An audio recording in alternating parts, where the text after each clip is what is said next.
होइन अब चुनाव पनि सक्यो अस्ति ठुलीलाई हेरेर जाने केटाहरू आउने कि नआउने नुहाउने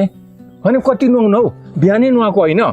कस्तो कान नसुन्नु पनि साह्रै साह्रो मै पो दुःख पाउँछु यो कान नसुन्नेसँग पनि होइन अब चुनाव पनि सक्यो अस्ति ठुलीलाई हेरेर जाने केटा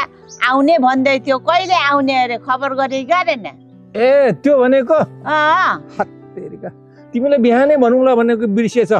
सेलेन सरसँग कुरा भएको त्यो फोनमा यो आउने बिहिबार आउने कुरो भएको छ त्यसैले तिमीहरू तयार भएर बस यहाँ के गर्नुपर्ने कुराहरू गर्नु अब परपाउना पनि अलिक धेरै आउँछन् होला धेरै आयो भने त भित्र ठाउँ पनि छैन के गर्नु चिन्ता नगर थोरै आयो भने भित्र छँदैछ त्यही भइहाल्छ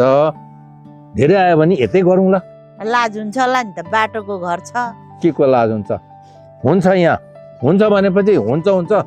सकियो यसको काका बडा बाउ पनि बोलाउनै पर्छ होला त्यहाँ छिमेकी भाइ हुनुहुन्छ भाइलाई पनि बोलाउनु बोलाउनु अब यहाँ कसलाई बोलाउनु पर्छ तिमीले पनि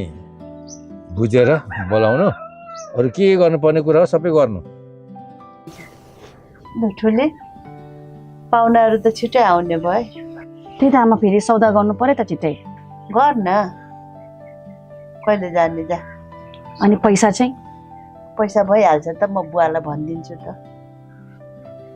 होइन त्यो मान्छे आएपछि त यसो किनमेल त गर्नु पर्यो किनमेल गर्ने अरे नि छोरीले होइन छोरीले नि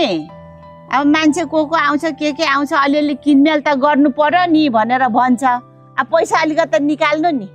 भइहाल्छ पैसा ल त्यसको लागि चिन्ता नगर्नु को जाने बजारमा अब छोरी ठुलो छोरी जान्छ नि को जान्छ र जाऊ तिमीहरू दुईजना जाऊ सबै कामदाम यताउता सबै सकेर छिटै बेलैमा आउनु गइहाल